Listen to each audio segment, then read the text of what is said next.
Did you know that there's a thing called a dumper's high? So basically, when someone breaks up with you, they've been thinking about it for quite some time, and they've probably been quite nervous at the thought of telling you that they don't want to be with you anymore.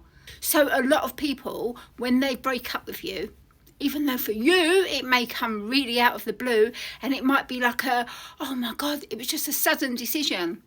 My darling, it was not a sudden decision. The person who dumped you had been thinking about it for quite some time, unless something catastrophic happened, like they caught you in bed with their best friend. If that wasn't the case, and they just sat you down and said, look, you know, this isn't working, I don't want to be with you anymore, for whatever reason they gave, they have been thinking about this for quite some time. And trust me, when they walk away, how are they feeling? They are on a dumper's high. And that is what I want to talk to you about, because they're feeling great about themselves. They've now actioned the thing that they've been stressing about for so long. And now they've told you, and now they're free. They don't have to be in this unhappy relationship anymore. You are left devastated. And so your natural reaction is to beg and plead. And guess what that does? That makes their dumper's high even higher.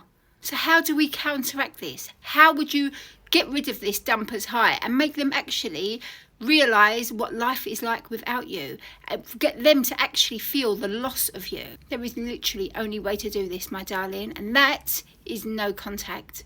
You go complete no contact from the moment that they dump you. No begging texts, no voice notes, no emails, no flowers, no begging, no turning up and please, please, please give me another chance, we can work this out. No messages to their best friend, nothing. Polar silence. It is so important, but there is more to no contact than just not contacting your ex. Grab my book, Silence is Your Superpower, work out how to do it properly and watch the game change. Because not only will you knock them straight off of their dumper's high, because they're not going to be able to stay in contact with you. They're not going to be able to keep a close eye on what you're doing. They're not going to be able to call you and check in and be just friends. I mean, who the hell wants to be friends with somebody that they're heartbroken over?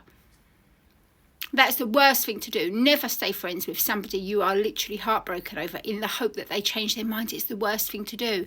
All you're doing is prolonging their dumper's high. All you're doing is making them feel like they are the best thing since sliced bread and they can just treat you how they want, and you will just be, please take me back. It's so unattractive. So no, my darling, we're going to knock them off of their dumper's high. We're going to let them feel the loss of you. We're going to do no contact and do it properly.